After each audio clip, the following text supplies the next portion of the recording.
Listen, I thought Popeyes and Chick-fil-A were cutthroat last year, but the streaming wars are about to pop off in 2020. So with all the new streaming sites popping up, we figured we'd give our first thoughts on the services as they start rolling out, because as we covered in our previous video, competition's already getting steep with streaming.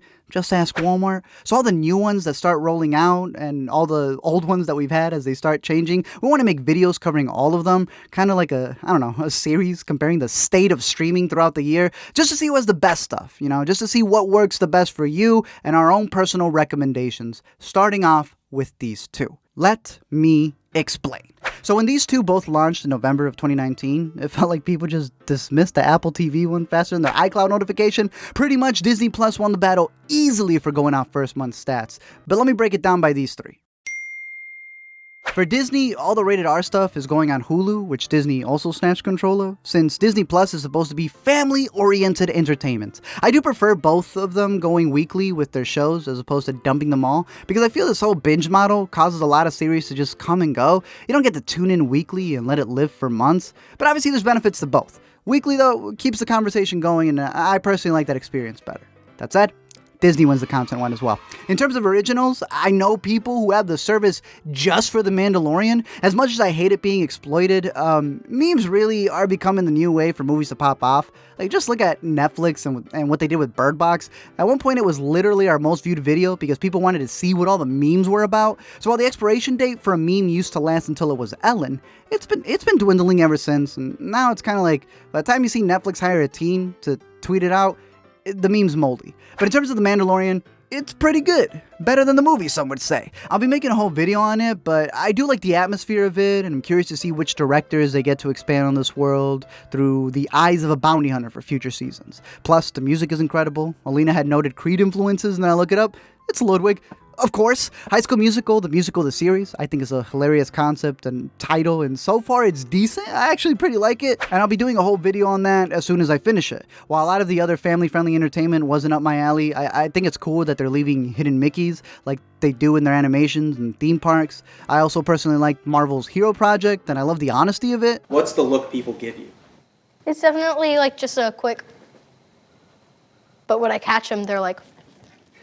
Especially when you feel that excitement at the end, and it's mad heartfelt. Go Halloween, I'm like, who are you? I'm like, myself.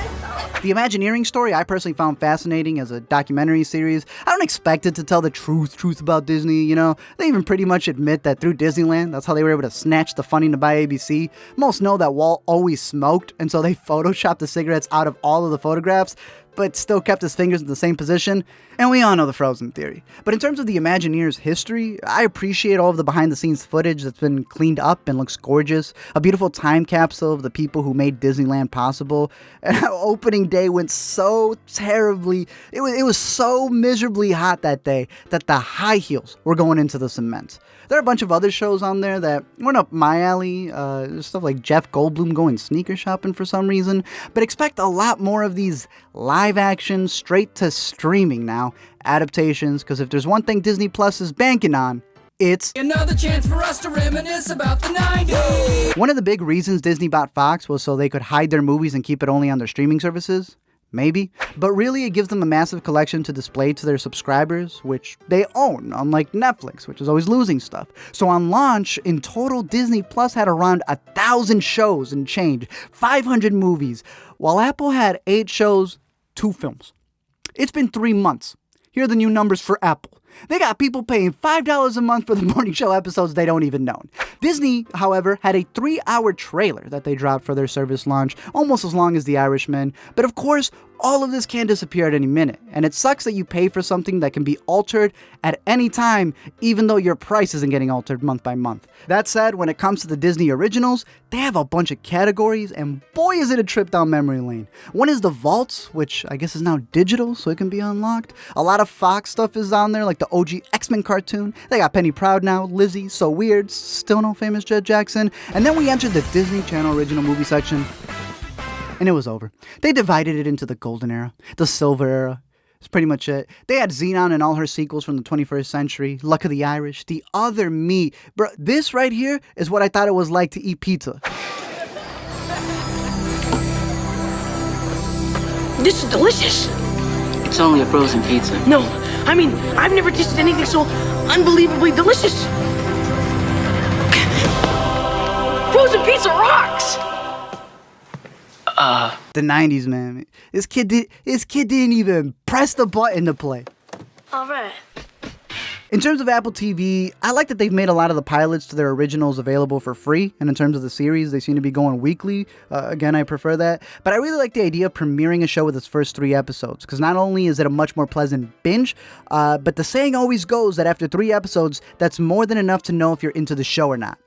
And now I know. The morning show, which is pitched as like a network during the Me Too movement, it got nominated for Golden Globes before it even finished. There's also the Jason Momoa show C, where everyone's blind, Dickinson, which is decent, but I was waiting to make this video on one certain show by M. Night Shyamalan called Servant. And even though it's in the midst of a lawsuit, I think it's pretty good. Not enough to push you to pay for the service yet, because, you know, there's only a couple of episodes, so I would say stack up a couple of episodes, and once it's wrapped up, start your free trial. But the bigger problem that comes into play, though, is how they're curating content. Apple also reported that their selections are meant to be tailored to Tim Cook's likings, which, if that's not the stupidest thing I've ever... They had even made a Dr. Dre TV series that got dumped for, get this, showing gun violence, cocaine, and orgies. Not because of Dr. Dre's history or anything. And the worst part is, I think they finished filming it too. But that's the thing with these services. They're already altering finished products. So what do you think they're going to do with the stuff that they're giving money to?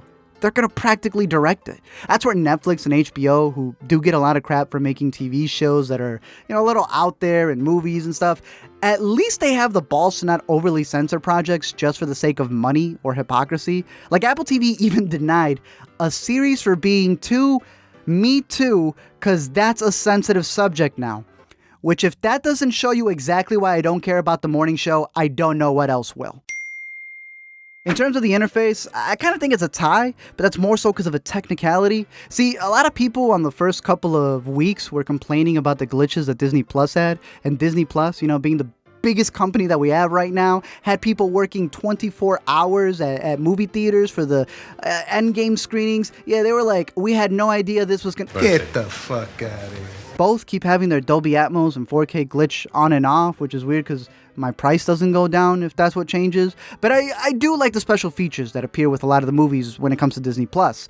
Netflix is starting to make a lot of these as well, but I don't get why I have to go to YouTube to watch those when y'all have a tab. And stop calling it collections. Collections are for franchises, which you'll never have the rights long enough. I also love the recommendations page that Disney Plus has because, again, like I said, they have a catalog.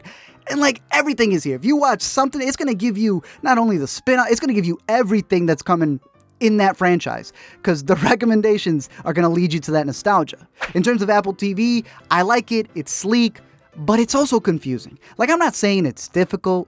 It's just always changing. Apple's going through a major app rebranding where the iTunes store is now gone and it's all music, even though some songs still need to be purchased. Apple TV is the name of the box you buy at the store. That said, Apple TV is also the app inside the Apple TV that allows you to play the Apple TV originals, but it's not all accessible on Apple TV.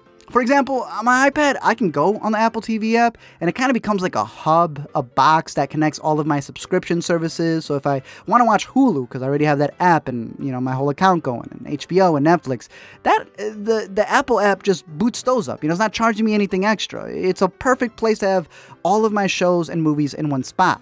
But on the Apple TV app, on the Apple TV, on my TV, that ain't the case. They're pulling what a lot of other streaming services do in order to get add-ons, and Apple has been very upfront about this.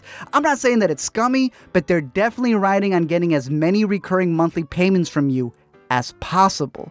Pretty much they want you to add an extension for HBO or Showtime, but through them. And, you know, Prime does this, Hulu does this. Like I said, I like the idea of having everything in one place, but considering that you already showed me you could do that for free in an app, just do that.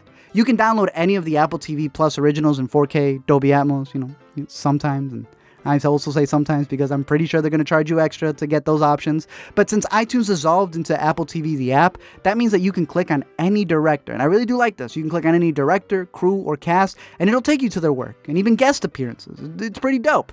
But again, we're judging it as a streaming service of just paying the $4.99. So while it's convenient to have other titles available for purchase, it's also annoying seeing recommendations when they're really just pushing you to get add-ons. So those aren't really new recommendations.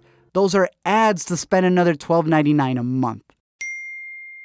Overall, as of the beginning of 2020, I can't recommend you giving Apple TV $5. Like, I can't even recommend it. Like, it's not that Disney's better. I can't recommend Apple TV, at least right now. There needs to be a lot more for a service that wants to add another $4.99 to your monthly streaming service budget, especially when half of the things on the app cost another $14.99 anyways. Maybe that'll change when I cover them again next year, since they do have a ton of projects with names I'm really looking forward to seeing. But also, Apple and just movies in general, know that distribution can be a pain. Unlike Disney, they don't get the big catalog to back them up. But unlike Disney, they're Apple. And just like with Apple Music, which is hosting their own shows and awards at their own Steve Jobs Theater, located in their own Apple Studios lot, I'm almost starting to feel like a lot of these services are just tax write-offs. Whether they make money or they don't, companies like Apple have other things to sell, just like Sony, who makes tech, and Amazon, which, as we all know, it's an add-on for your 2-day shipping. So considering that the main and sometimes only place to watch Apple TV is on your Apple products, it literally just feels like another selling point just to sell you an iPhone. And that's literally in their promo. In terms of Disney, it's got the goods. I don't know what else to tell you. It is a massive company, so there is a lot of scummy things that they do, and we're always here to report those as well. There's even a lot of reboots I'm not looking forward to. Man, but in terms of Disney Plus and their streaming catalog, it can't be beat. Mandalorian's a hit. There's just so much stuff on there to catch up on. It's relevant, it's trendy. I don't see how their new stuff also is going to fail considering their branding. But that said, Feige's comments, as I've brought up previously, that the shows now have to be watched in order to follow the Marvel movies, like comic events where they expect you to pick up every issue, even though you literally forget half of them. They stopped all of their great Netflix shows in order to Disney Plus all of their movie stars, so we'll see how that goes. It's not that it can't be good, but the objective then becomes marketing and continuity, which I feel starts limiting artists from creating their individual stories. I could be wrong, I could. Maybe it will be a giant sandbox for filmmakers to play in, and as they hire more and more independent directors, I'm hoping that their voices are still able to shine through the product, or be able to get an and one when it comes to getting the funds for their dream project. Because as of right now, Disney Plus may be better than Apple's service, but that's ironic because they're using Apple's way of tying you into an ecosystem. Just to Disney, that's franchises. Their objective for most of the new stuff is either to see how much of it can be tied into nostalgia, and whatever can't, then let's see if it can become it. And nostalgia is one hell of a drug to be addicted on. Thank you guys for checking out this video. I'm curious to know your thoughts down below in the comment section. What are your favorites, new and old? What do you want to see big LME or a couple of smaller LMEs on? Because I know we do want to work on a couple of... I'm really excited for that. And I do think it's funny because, you know, when you watch a Sony movie and they all act like, because they all have Sony phones in the Sony movie, like even the teenagers were all pretending they live in an alternate dimension where everyone uses Xperia phones. Well, now Apple can do that and have everyone have iPhones, and it actually makes sense. But yeah, it's kind of crazy. You know, this is it. It's monumental. Like, I don't know if you remember where you were when Netflix launched or when you first logged in, but this is I can't say day one, but this is like the first year we're getting all of these massive services where we're now going to have to be dealing with streaming. Okay? Like, cable's done. Like, you remember when we switched from DVDs to Blu-rays to 4Ks? This new streaming thing is insane. And being a Blockbuster baby, that's what I grew up with. You know, someone who literally would not be doing this channel without all of those visits to the video store and all the recommendations I got coming out looking like Matilda. I'm realizing that these services are going to be that for so many more people who didn't have a Blockbuster near them. So I'm excited for that. But as always, don't forget to comment, like, and subscribe, and buy your favorite media because studios will change it and take it away from you.